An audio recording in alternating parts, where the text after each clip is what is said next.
Si esto es así, entonces quien ha recibido el don de reverenciar y alabar el poder del Todopoderoso, acentuará con especial sentimiento en sus oraciones la palabra Señor, en la que siente la grandeza y el poder del Creador.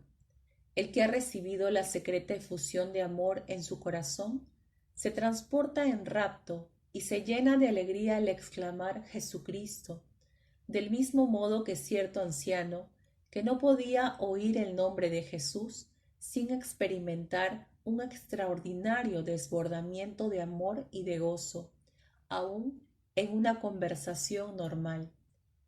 El inquebrantable creyente en la divinidad de Jesucristo, consustancial al Padre, se inflama de fe aún más ardiente al decir las palabras Hijo de Dios. Uno que haya recibido el don de la humildad y sea profundamente consciente de su propia flaqueza, se arrepiente y se humilla a las palabras Ten piedad de mí, y vuelca su corazón más efusivamente en estas últimas palabras de la oración. Este abriga esperanzas en la amorosa benevolencia de Dios y aborrece su propia caída en el pecado. He aquí, en mi opinión, las causas de los distintos tonos en que la gente dice la oración del nombre de Jesús, y gracias a esto puedes advertir al escuchar, para gloria de Dios y para tu propia instrucción, qué emoción particular mueve a cada uno, cuál es el don espiritual que cada persona posee. Numerosa gente me ha dicho sobre este particular. ¿Por qué todos estos signos de dones espirituales ocultos no aparecen juntos y reunidos?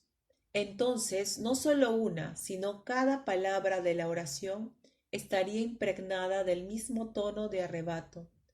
Yo contesto de este modo: dado que la gracia de Dios distribuye sus dones con sabiduría a cada hombre por separado, según su fortaleza, tal como vemos en la Sagrada Escritura, ¿quién puede descubrir con su limitado entendimiento y penetrar en los designios de la gracia? ¿No está acaso la arcilla totalmente en manos del alfarero, y no puede éste acaso hacer con ella una cosa u otra? Pasé 5 días con este anciano y su salud mejoró mucho. Este periodo fue de tal provecho para mí que ni siquiera advertí lo rápido que pasó, pues en esta pequeña habitación, en tranquila reclusión, no nos ocupamos en otra cosa más que en invocar en silencio el nombre de Jesús, o en hablar sobre el mismo tema, la oración interior. Un día, un peregrino vino a vernos, se quejaba amargamente de los judíos y los insultaba. Había andado por sus pueblos y había tenido que soportar su enemistad y su fullería. Su resentimiento contra ellos era tal que los maldecía, llegando a decir que no merecían vivir a causa de su obstinación e incredulidad. Finalmente dijo que sentía tal aversión por ellos que no podía controlarla en absoluto.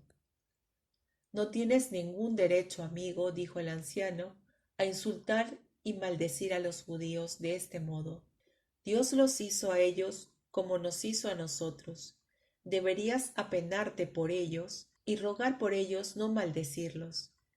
Créeme, el desagrado que sientes por ellos proviene del hecho de que tú no estás fundamentado en el amor de Dios y no tienes la oración interior como afianzamiento, y careces por tanto de paz interior.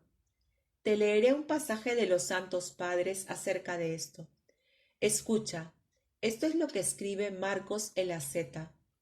El alma que está unida interiormente con Dios se vuelve, por ser tan grande su gozo, como un niño bondadoso e ingenuo, y no condena a nadie, sea griego, pagano, judío o pecador, sino que los contempla todos por igual, con mirada pura, y haya gozo en el mundo entero, y quiere que todos, griegos, judíos, gentiles, glorifiquen a Dios. Y Macario el Grande de Egipto dice que el contemplativo arde con un amor tan grande que si fuese posible, él haría de su interior una morada para todos, sin hacer distinciones entre buenos y malos. Aquí ves, querido hermano, lo que los santos padres piensan de ello. Así que yo te aconsejo que dejes de lado tu fiereza y mires a todo considerando que está bajo la omnisciente providencia de Dios, que cuando te tropieces con vejaciones, te acuses a ti mismo en particular por falta de paciencia y humildad. Por fin pasó más de una semana y mi maestro se repuso. Le di las gracias con todo mi corazón por toda la bendita enseñanza que me había dado y nos despedimos. Él partió para su patria y yo inicié la ruta que había planeado. Ya empezaba a aproximarme a Pocaheb y no había hecho más de 100 verstas cuando un soldado me alcanzó. Le pregunté a dónde iba y me dijo que regresaba a su tierra natal, Kamenetz-Podolsk. Seguimos en silencio unas 10 verstas, y yo advertí que él suspiraba muy hondo, como si algo le angustiase, y que estaba muy abatido. Le pregunté por qué estaba tan triste. Bueno, amigo, ya que habéis reparado en mi pesar, si me juráis por todo lo que tengáis de lo más sagrado, que no se lo vais a contar a nadie, os lo contaré todo acerca de mí, puesto que estoy cerca de la muerte y no tengo a nadie con quien hablar de ello. Le aseguré como cristiano que no tenía la menor necesidad de contárselo a nadie y que por amor fraterno me alegraría darle toda la ayuda que pudiese. Bien, pues empezó. Fui reclutado como soldado entre los campesinos del estado. Después de unos 5 años de servicio, aquello se me hizo insoportable. De hecho, a menudo me azotaba por negligencia y embriaguez. Se me metió en la cabeza la idea de escapar, y aquí me tenéis, desertor desde hace ya 15 años. Durante 6 años me escondí por donde pude. Robé en granjas, despensas y almacenes. Robé caballos, atraqué tiendas y continué esta especie de profesión siempre yo solo. Me deshacía de lo robado de varias maneras, me bebía el dinero y llevaba una vida depravada, cometiendo toda suerte de pecados. Solo que mi alma no pereció. Me siguió yendo bien, pero al final fui a parar a la cárcel por vagar sin pasaporte. Pero incluso allí escapé, cuando se me presentó la ocasión. Entonces me encontré inesperadamente con un soldado que había sido licenciado del servicio y se iba a su casa en una alejada provincia, pero como estaba enfermo y apenas podía andar, me pidió que le llevase al pueblo más próximo, donde poder encontrar alojamiento. Lo conduje, pues. La policía nos autorizó a pasar la noche en un pajar sobre un montón de heno y allí nos acostamos. Cuando me desperté por la mañana, eché una mirada a mi soldado y allí estaba muerto y rígido. Busqué apresuradamente, pues, su pasaporte, es decir, su licencia, y cuando la hube encontrado junto con una buena suma de dinero también, y mientras todos dormían aún, salí de aquel cobertizo y del patio trasero tan aprisa como pude. Me metí en el bosque y desaparecí. Al leer su pasaporte, vi que en edad y en señas distintivas era casi igual que yo. Me alegré mucho por ello y me interné resueltamente en la región de Astracán. Allí empecé a sentar un poco la cabeza y conseguí trabajo como labrador. Me asocié con un anciano que tenía casa propia y era tratante de ganado. Vivía solo con su hija que era viuda. Después de un año viviendo con él, me casé con esta hija suya. Luego el anciano murió. No pudimos llevar adelante el negocio. Yo empecé a beber de nuevo y mi esposa también. Y en un año hubimos gastado todo lo que el viejo nos dejó. Y entonces mi mujer enfermó y murió. Vendí todo lo que quedaba y así como la casa, y pronto me gasté el dinero. No tenía ya nada, pues de qué vivir, nada que comer, así que volví a mi antigua profesión de comerciante con géneros robados, con tanta más audacia cuanto que ahora tenía un pasaporte. Me dediqué, pues, otra vez a mi vieja vida depravada durante cerca de un año. Vino una temporada en la que durante mucho tiempo no tuve ningún éxito. Le robé un viejo caballo miserable a un bovil. Se lo vendí a los matarifes por un ochavo. Con el dinero me fui a la taberna y me puse a beber. Tuve la idea de ir a un pueblo donde había una boda, con la intención de pillar todo lo que pudiese una vez que estuvieran todos dormidos después del festín.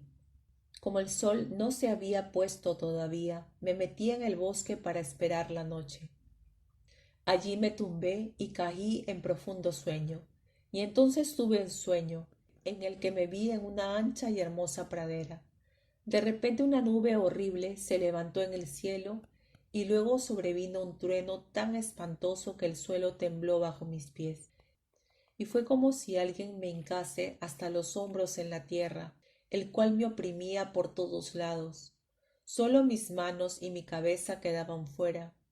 Entonces esa horrible nube pareció posarse en el suelo, y de ella salió mi abuelo, que llevaba muerto unos 20 años.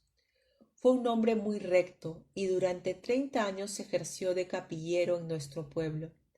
Se acercó a mí con rostro airado y amenazador, y yo temblé de miedo. Pude observar en las proximidades varios montones de cosas de que yo había robado en distintas ocasiones.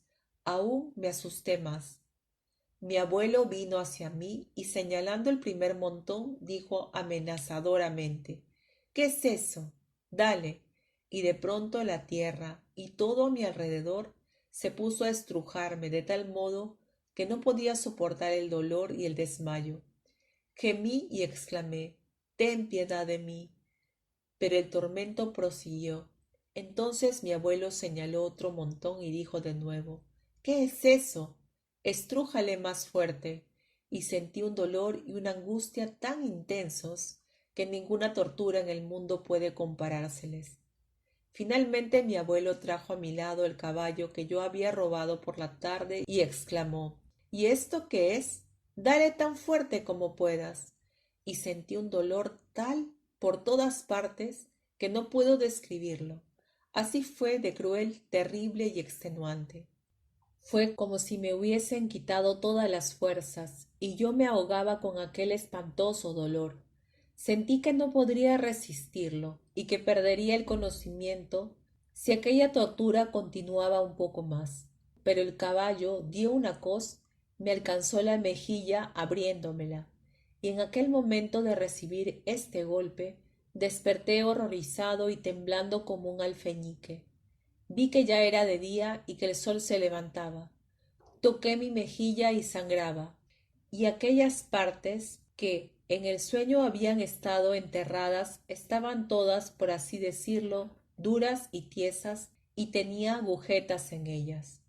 Estaba tan aterrorizado que apenas pude levantarme e irme a casa. La mejilla me dolió durante mucho tiempo. Mirad, aún podéis ver la cicatriz.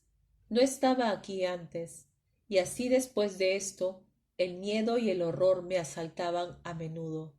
Solo tenía que recordar lo que sufrí en aquel sueño para que la angustia y el desfallecimiento reaparezcan con tal tormento que ya no sé qué hacer, y lo que es más, que esto se fue produciendo con más frecuencia, y al final empecé a tener miedo de la gente y a sentir vergüenza, como si todo el mundo supiese de mi ignominia pasada, y a causa de este sufrimiento ya no pude ni comer ni dormir.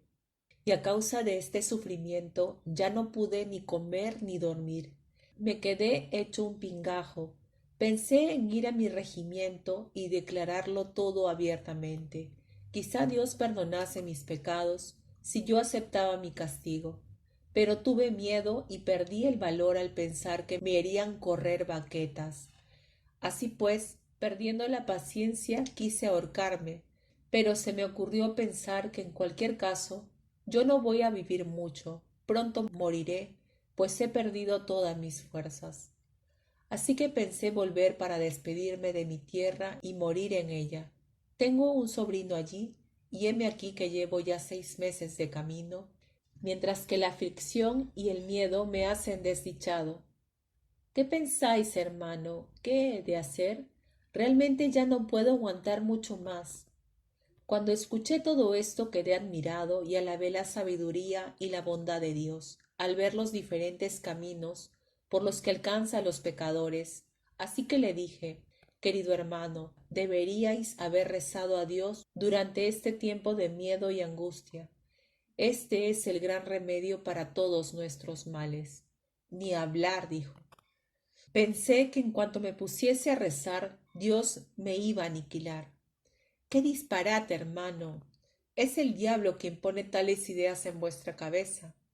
La misericordia de Dios es infinita, y Él se compadece de los pecadores, y enseguida perdona a quienes se arrepienten.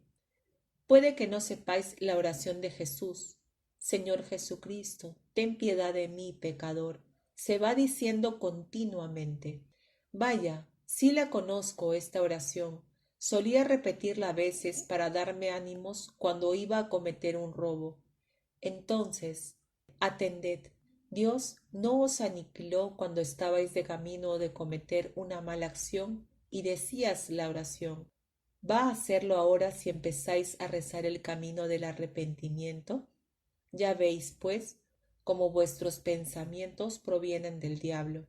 Creedme, querido hermano, si decís la oración sin prestar atención a los pensamientos que acudan a vuestra mente, pronto vais a encontrar alivio. Todo el miedo y la tensión desaparecerán y por fin estaréis completamente en paz. Os convertiréis en un hombre piadoso y todas vuestras pasiones pecaminosas os abandonarán. Yo os lo aseguro, pues he visto muchos casos así en mi vida. Y a continuación le conté varios casos en los que la oración de Jesús había manifestado su maravilloso poder de obrar sobre los pecadores. Por fin le persuadí a venirse conmigo junto a la Madre de Dios de Pocahé, refugio de pecadores, antes de volverse a casa y a confesarse y a comulgar allí. El soldado escuchó todo esto atentamente y con alegría, según pude ver, se avino con todo. Nos fuimos juntos a Pocahé con la condición de que ninguno de los dos hablaría al otro, sino que diríamos la oración todo el tiempo. En este silencio anduvimos todo el día. Al día siguiente me manifestó que se sentía mucho más aliviado y que era patente que su mente estaba más tranquila que antes.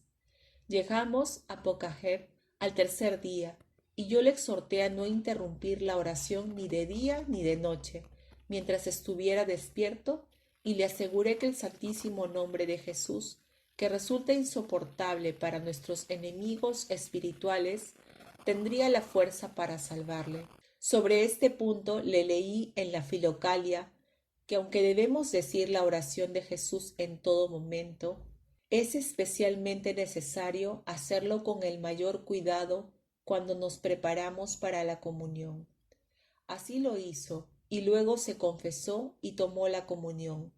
Y a pesar que de vez en cuando los antiguos pensamientos le asaltaban aún, ahora los apartaba fácilmente con la oración. El domingo, para poder estar de pie con más tranquilidad para Maitines, se fue a la cama temprano y continuó diciendo la oración. Yo me quedé aún sentado en el rincón leyendo mi Filocalia junto a una vela. Pasó una hora, él se durmió y yo me puse a rezar. De pronto, unos 20 minutos más tarde, pegó un sobresalto y se despertó, saltó rápidamente de la cama, corrió hacia mí llorando y desbordante de felicidad dijo: «Oh, hermano, ¿qué acabo de ver? ¡Qué paz y qué gozo siento! Sí, creo que Dios tiene misericordia de los pecadores y no les da tormento. Gloria a ti, Señor, gloria a ti». Quedé sorprendido y contento, y le pedí que me contase exactamente lo que le había sucedido. Pues mirad esto, dijo. Apenas caí dormido, Me vi en esa pradera donde se me había atormentado. Al principio me aterroricé, pero vi que en vez de una nube el sol se levantaba y una luz maravillosa brillaba sobre todo el prado, y vi que en él habían flores rojas y hierba. Luego de pronto se me acercó mi abuelo, con el aspecto más afable que os podéis imaginar, y me saludó dulce y cariñosamente y dijo: Ve a Sitomir, a la iglesia de San Jorge. Te tomarán bajo protección eclesiástica. Pasa allí el resto de tu vida y reza sin cesar. Dios tendrá misericordia de ti. Cuando hube dicho esto, se hizo sobre mí la señal de la cruz y desapareció inmediatamente. No puedo deciros cuán feliz me sentí. Era como si me hubiesen quitado un gran peso de las espaldas y me hubiese ido volando al cielo.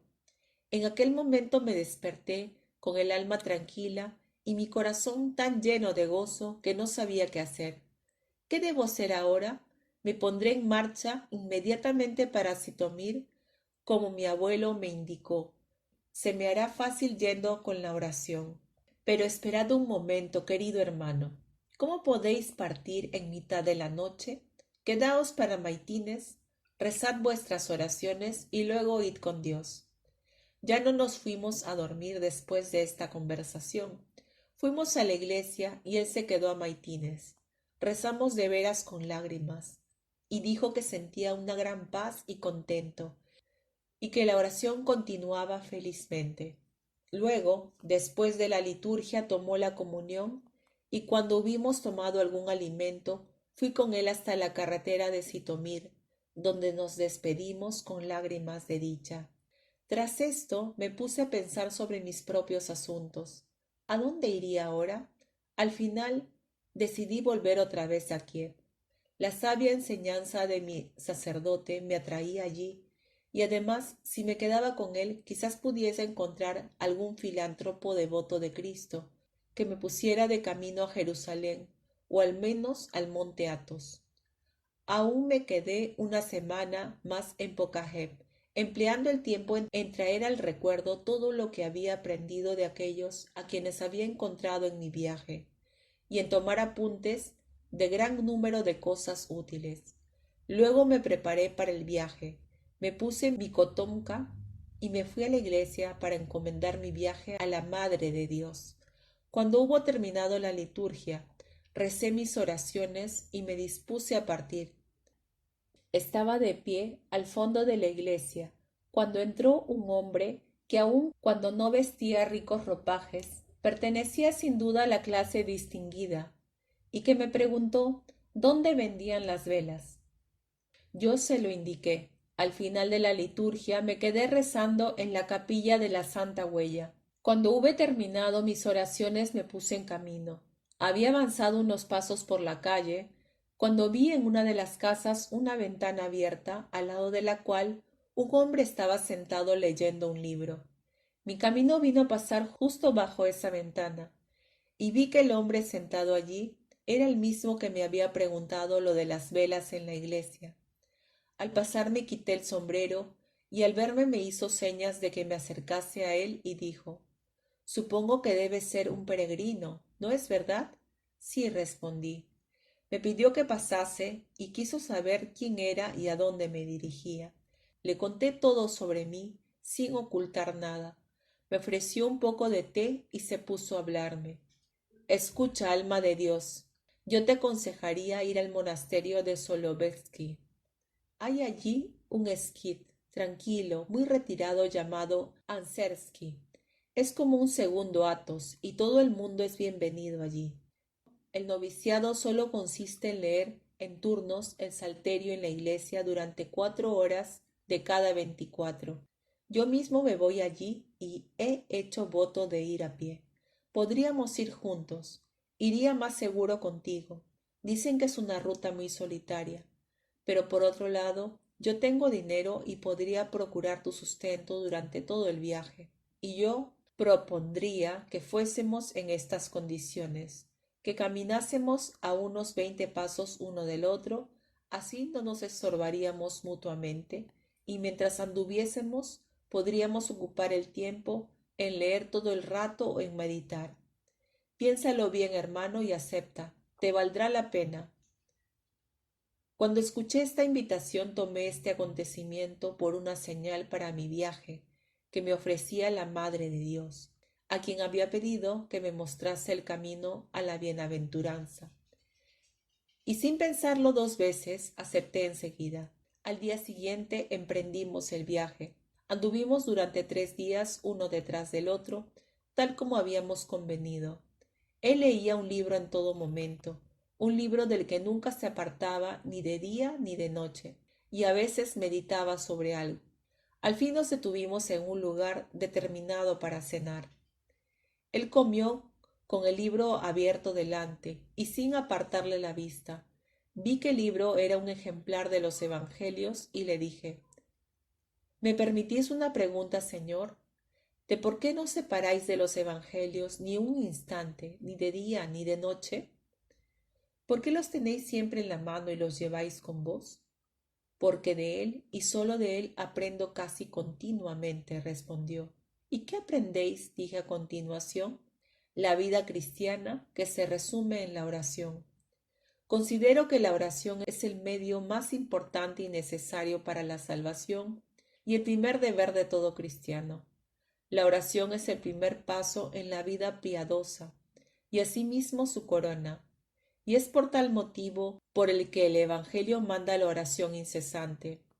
Para los demás actos de devoción hay un momento asignado, pero en la cuestión de la oración no hay momentos de descanso. Sin la oración es imposible hacer ningún bien, y sin el Evangelio no se puede aprender adecuadamente acerca de la oración. Por lo tanto, todos aquellos que han alcanzado la salvación por medio de la vida interior, los santos predicadores de la palabra de Dios, así como eremitas y solitarios, y desde luego todos los cristianos temerosos de Dios, fueron instruidos por su indefectible y constante ocupación con los abismos de la palabra de Dios y por la lectura del Evangelio. Muchos de ellos tenían el Evangelio constantemente en sus manos, y en sus enseñanzas sobre la salvación daban este consejo: siéntate en el silencio de tu celda y lee el Evangelio y vuélvelo a leer. Aquí tienes el motivo de por qué me ocupo solo con el Evangelio. Esta argumentación suya y su anhelo por la oración me satisfacieron mucho. Le pregunté a continuación de qué evangelio en particular sacaba la enseñanza acerca de la oración. De todos por igual, respondió. Mejor dicho, de todo el Nuevo Testamento, leído por orden. Llevo leyéndolo mucho tiempo y captando el sentido, y esto me ha mostrado que hay en el Santo Evangelio una graduación, una cadena regular de enseñanzas acerca de la oración, empezando por el primer evangelista y continuando hasta el final por orden sistemático. Por ejemplo, justo al comienzo se establece el modo de enfoque o la introducción a la enseñanza sobre la oración. Luego, la forma o la expresión exterior de ésta en palabras. Más adelante encontramos las condiciones necesarias para poder ofrecer la oración y los medios de aprenderla con ejemplos. Y finalmente, la enseñanza secreta acerca de la incesante oración interior y en espíritu del nombre de Jesucristo, que es mostrada como más elevada y más salutífera que la oración exterior. Y luego viene su necesidad, su fruto bendito y así sucesivamente. En una palabra, se puede obtener del Evangelio un conocimiento pleno y detallado acerca de la práctica de la oración en orden y en una secuencia sistemáticos de principio a fin. Oyendo esto, decidí pedirle que me lo mostrase todo en detalle y le dije: puesto que me apetece escuchar y hablar acerca de la oración más que ninguna otra cosa, me complacería mucho ver esta secreta cadena de enseñanza sobre ella en todos sus detalles. Por el amor de Dios, pues, mostradme todo esto sobre el mismo Evangelio. Aceptó de buen grado y ofreciéndome un lápiz dijo: abre tu Evangelio, Míratelo y toma apuntes de lo que te diga. Ten la bondad de mirar estas notas mías ahora, dijo. Busca primero en el capítulo 6 del Evangelio de San Mateo y lee del versículo 5 al 9. ¿Ves cómo aquí tenemos la preparación o la introducción, enseñando que debemos ponernos a rezar no por vanagloria y ruidosamente, sino en silencio y en un lugar solitario, y que debemos rezar solo por el perdón de los pecados y la comunión con Dios, y no invertir infinidad de demandas innecesarias sobre cosas temporales como hacen los gentiles? Luego lee más adelante, en el mismo capítulo del versículo 9 al 14. Aquí se nos da la forma de la oración, es decir, en qué términos debe ser expresada. Ahí tienes reunido con gran sabiduría todo lo que es necesario y deseable para nuestra vida.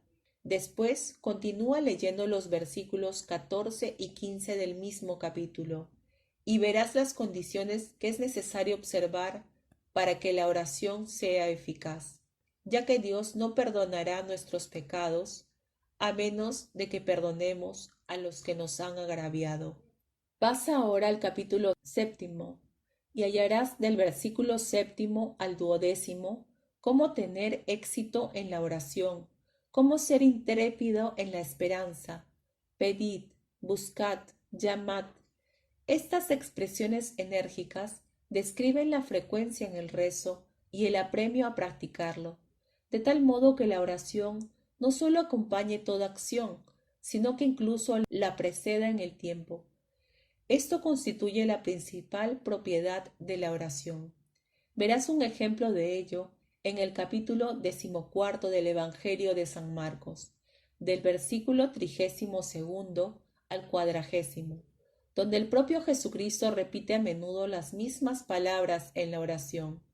El Evangelio de San Lucas, capítulo 11, versículos 5 al 14, da un ejemplo parecido de oración repetida en la parábola del amigo inoportuno y en el ruego repetido de la viuda, que ilustra el orden de Jesucristo de que debemos orar siempre, en todo momento y en todo lugar, y no abandonarnos al desaliento, es decir, a la pereza.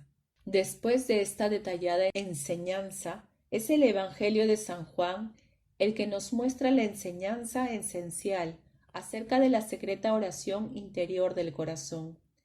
Ello se nos ilustra, en primer lugar, en el profundo relato de la conversación de Jesucristo con la samaritana, donde es revelada la adoración interior a Dios en espíritu y en verdad, que Dios desea y que consiste en la verdadera oración, como una fuente de agua viva que salta hasta la vida eterna. Más adelante, en el capítulo 15, versículos 4 al 8, se nos describe más decididamente aún la fuerza, el poder y la necesidad de la oración interior, es decir, de la presencia del Espíritu en Cristo, en conmemoración incesante de Dios. Finalmente, lee los versículos 23 al 25 del capítulo 16 del mismo evangelista. Fíjate qué misterio se nos revela allí. Tú observas que la oración de Jesús, cuando se repite con frecuencia, tiene la mayor fuerza y con gran facilidad abre el corazón y lo santifica. Esto puede observarse muy claramente en el caso de los apóstoles, que habían sido discípulos de Jesucristo durante todo un año y a quienes él ya había enseñado el Padre Nuestro, que conocemos a través de ellos. Pero al término de su vida terrena, Jesucristo les reveló el misterio que aún faltaba en sus oraciones.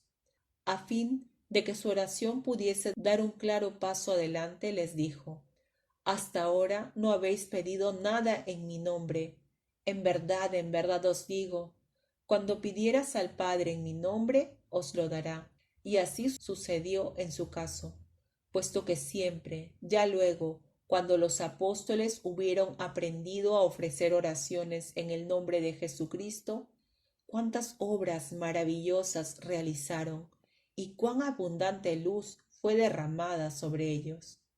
¿Ves ahora el encantamiento, la plenitud de la enseñanza acerca de la oración depositada con tanta sabiduría en el Santo Evangelio? Y si sigues después con la lectura de las epístolas de los apóstoles, puedes encontrar en ellas también la misma enseñanza consecutiva acerca de la oración. Como continuación a las notas que ya te he dado, te mostraré varios pasajes que ilustran las propiedades de la oración.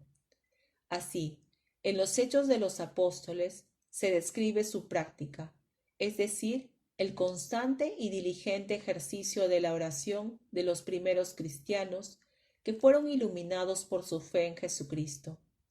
Se nos refiere los frutos de la oración o el resultado de estar constantemente en oración, es decir, la efusión del Espíritu Santo y de sus dones sobre los que rezan. Verás algo parecido a esto en el capítulo 16, versículo 24 y 26. Luego sigue por orden las epístolas de los apóstoles y verás cuán necesaria es la oración en toda circunstancia. Segundo, cómo el Espíritu Santo nos ayuda a rezar. Tercero, cómo todos debemos rezar en espíritu. Cuarto, cuán necesarias son la tranquilidad y la paz interior para la oración. Quinto, cuán necesario es rezar sin cesar. Y sexto, que no debemos rezar solo por nosotros mismos, sino por todos los hombres. Y de este modo, consagrando largo tiempo a extraer con gran cuidado el significado, podemos encontrar aún muchas más revelaciones del conocimiento secreto que se oculta en la palabra de Dios, el cual se nos escapa solo si la leemos de vez en cuando o por encima. ¿Te das cuenta después de lo que te acabo de indicar con qué sabiduría y qué método revela el Nuevo Testamento la enseñanza de nuestro Señor Jesucristo sobre la materia que hemos investigado?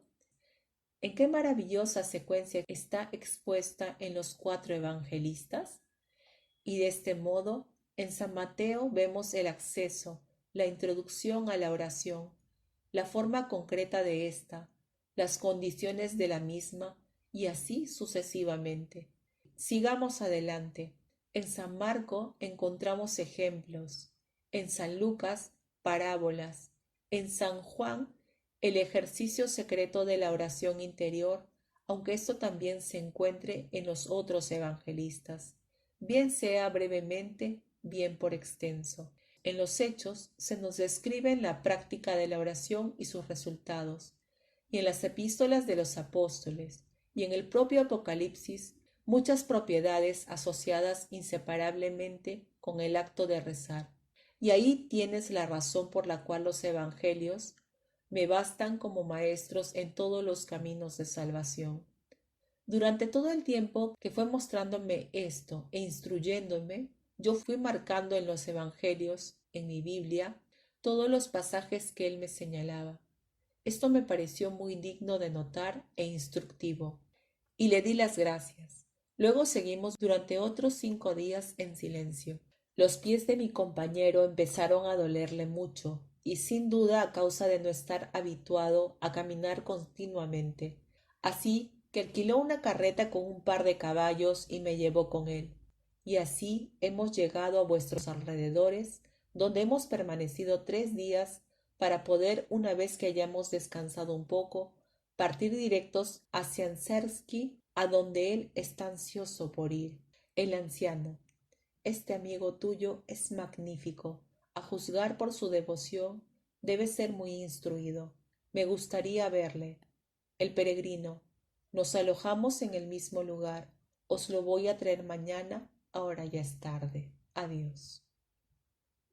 Fin del 5.º relato.